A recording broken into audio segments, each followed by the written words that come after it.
సనాతన ధర్మంలో తెలియక కొంతమంది అంటుంటారు, ఇంతమంది దేవుళ్ళు ఏమిటి, ఇంతమంది దేవుళ్ళు ఏమిటి అంటారు. ఇంతమంది దేవుళ్ళు కాదు, ఇంతమందిగా ఉన్న దేవుడు. నేనే పరబ్రహ్మను కురుశ్రేష్ఠ, నేనే సత్యాన్ని, జ్ఞానాన్ని, ధర్మాన్ని. పార్థ, దివ్యములై నానావిధములై అనేక వర్ణములై అనేక విశేషములు గల నా స్వస్వరూపమును కన్నులార దర్శింపుము.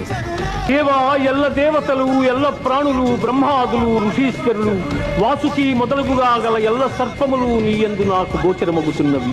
ఈశ్వర, నీ విశ్వరూపము అనేక బాహువులతో, ఉదరములతో, ముఖములతో ఒప్పియున్నది. అట్లయ్యూ నీ ఆకారమున ఆద్యంత మధ్యమములను గుర్తింపజాలకున్నాను.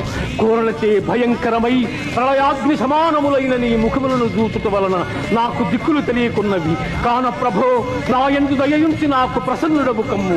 కృష్ణ, ప్రసన్నుడవు కమ్ము.